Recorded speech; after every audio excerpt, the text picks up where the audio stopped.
All right, welcome back again to our YouTube channel. Oh my god, I watched this video and then I decided to share this video to the public to watch and see and listen to this man talking and sharing his experience.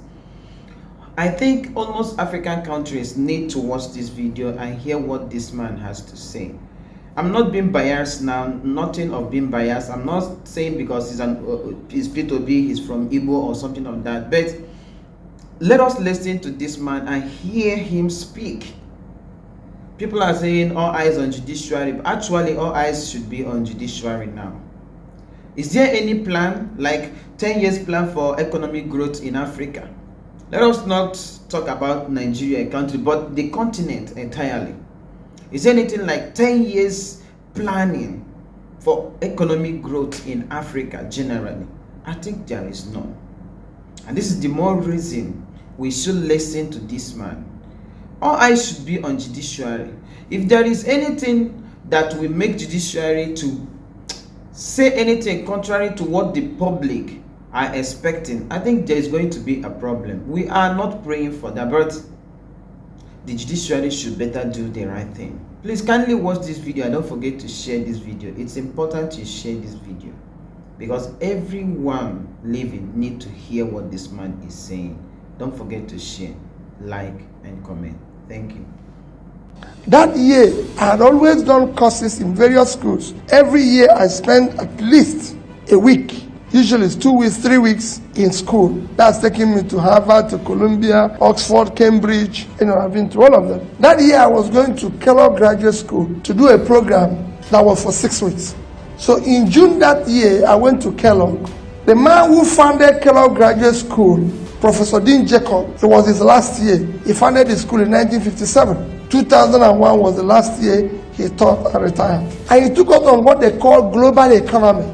After 1 month of being in this class, this man never mentioned anything about Africa. Right. A day before he concluded the lecture, the hall was full of top business leaders. A day before that final day, when he finished, I raised my hand and said, "You never said anything about Africa." He said, "You want to know about Africa?" I said, "Yes. I paid $40,000 for this course." And nothing was mentioned about the continent I came. He said, "I'll tell you about Africa tomorrow." The next day, which was his last day, he finished and said, "Do you want to know about Africa? It's important I tell you this story." I said, "Yes." He said, "There's nothing called African economy." He said, "Nobody plans with Africa." You can imagine how I feel. He turned to me and said, "Peter, can you give me 10, 20-year plan of your country?" The hall was full. I was courageous enough. I said, "Yes." Even when I know there was not even tomorrow. Next one for 1 month. I said, "Yes." He said that if you have America, they have 10-year plan, 20-year plan, 30-year plan. You don't see it in African countries. I said it's in my country. When I know it wasn't there. See, have I ever seen any car manufacturer talking about African specification?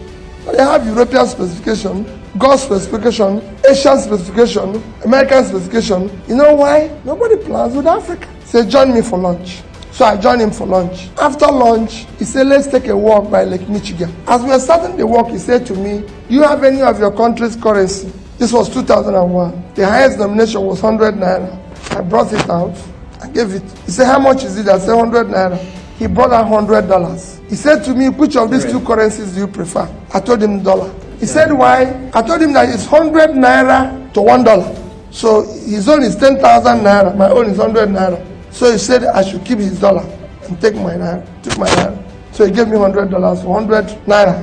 After we walked a little while again, he turned around to me and said, "Peter, you still have the money?" I said, "Yes." He said, he brought it out again and said, "Which of these two currencies do you prefer?"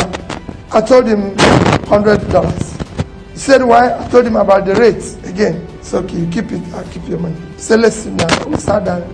He first proved to me that it costs more to print the naira than to print the $100. Naira have multiple colors. I came back and took it on with Sanusi, and he agreed. Naira have multiple colors, but dollar is just green and white. He said to me, "Peter, do you know why you believe in the dollar and you don't believe in naira?"